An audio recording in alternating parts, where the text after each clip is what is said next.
This week on Hermitcraft. No, Grian, you need to sound like you're behind glass. We've finally found a reason to keep Grian in Sahara once the building is done. Welcome to the Hermitcraft Recap. My name is Pixelriffs, our writer is ZloyXP, and we're sitting here both playing Village and Pillage Update with unrendered chunks and performance issues not seen since 1.8 snapshots.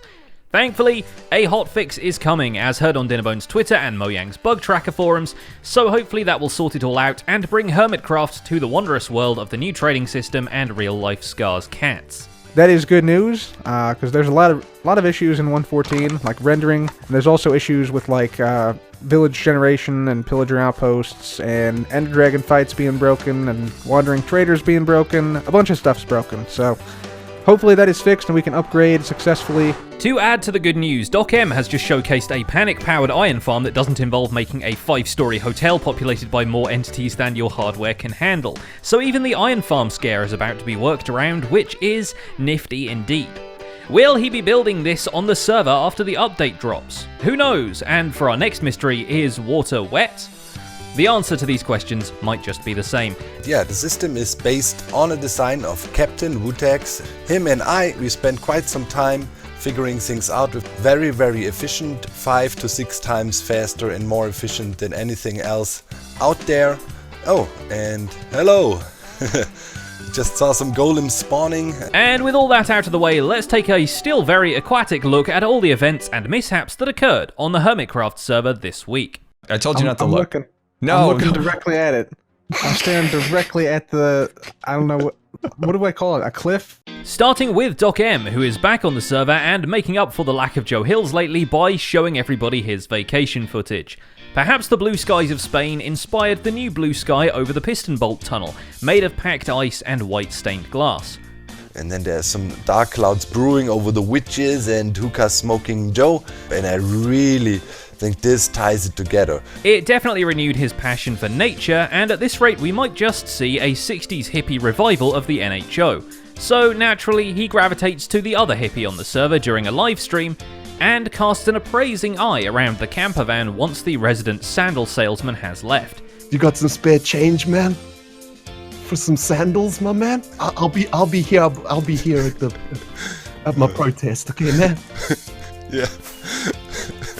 Alright, did you put our diamonds away, Ren?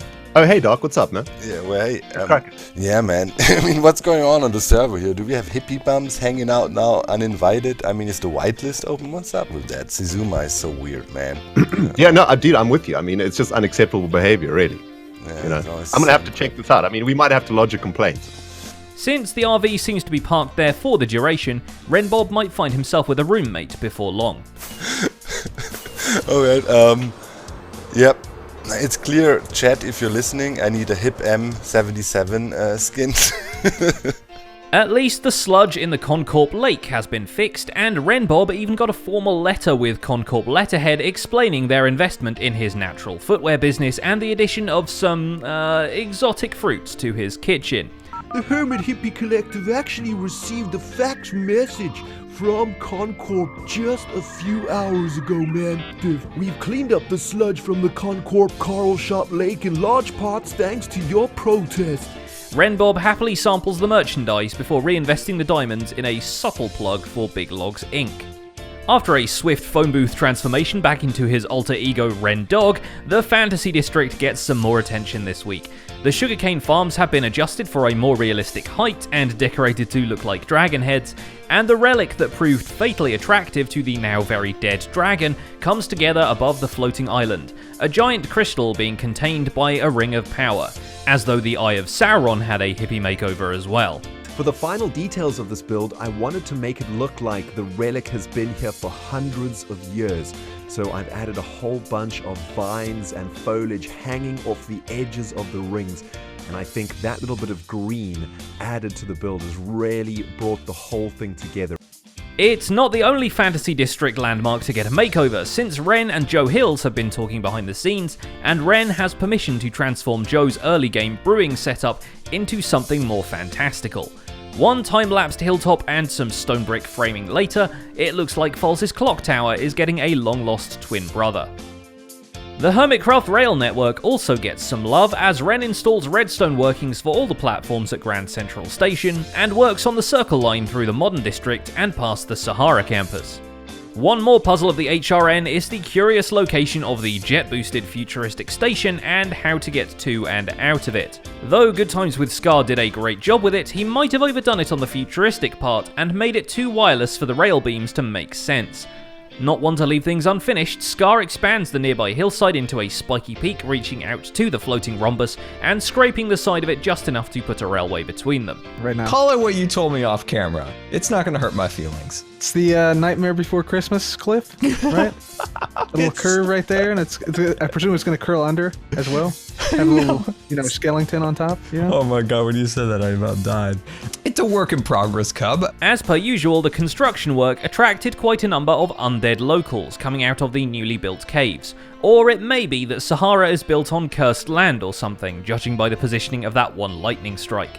As the lightning strikes Sahara at the heart. Come on, you Redstoners out there, you guys can't compete with my unintentional mob farms. If you hear curses coming from below Sahara, it might just be that TFC's having a hard time wrangling sheep into his new shearing system, which is so ahead of its time it won't even function until the server updates. Once I get all this cobblestone scaffolding off of here and whatnot, it'll end up being a nice, fully automatic little system with 16 sheep in that block space. And I know the limit is 24, but I don't need 24. But when it does, the woolly shearings will be flushed away down a new ice tunnel into 16 new slices of his mass storage system. So good news, Vault 6 residents, you're now getting psychedelic carpets to go with all the other things driving you mad. A giant octopus on the outskirts of Pirate Land, though, is not a hallucination. It's just that Cleo hasn't finished her video about it yet. I think it's going to be attacking her ship here, and oh my goodness, it looks so sweet from over there.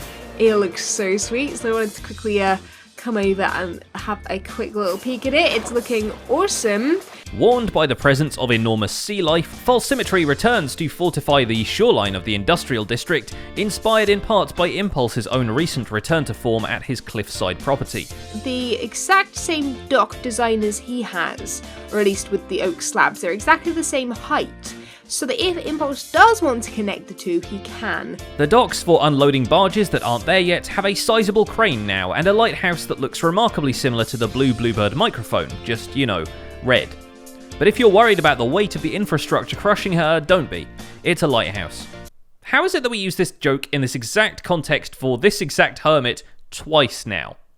Cubfan has his own mountains to build up, specifically one with a hole in it. A task such as this, of course, requires a long gathering of dirt and a long placing of dirt, so it's time for one of the famous rants about science and Teslas with Cubfan the Science Man. Tonight, self-driving cars, black holes, and a whole lot of digging. And then I'm going to explain it as if I was explaining it to a 5-year-old. We're just going to go from there because why? Why not? It's more fun this way anyway. So here we go. When surrounded by a transparent emission region, black holes are expected to reveal. We're going to find this black hole can't be In other words, black holes are weird, yo. Science is also on Stress Monster's mind, although she's not quite sure how the science is going down in her Ice Fort laboratory. But decorating it comes naturally, so it looks a lot prettier now, and there's a giant magenta crucible hanging from the ceiling doing something. We're not sure yet, and neither is she. Alright, so I got a little bit carried away. A little smidgen carried away. And we had an Iskall come over. I showed him the room and he built this thing, which does some random stuff. The fumes might be causing a few side effects though, one of which is that we get a flashback to 2 weeks ago when Mumbo bought a chicken. The other side effect occurs when Stress heads outside to build a courtyard on an upper level of the fort, and Grian falls out of the sky and explodes into a marketing campaign. What the hell? What the hell? What just happened? Am I supposed to make all this up? What's going on? So we hope you like Grian exploding, because... You've made a new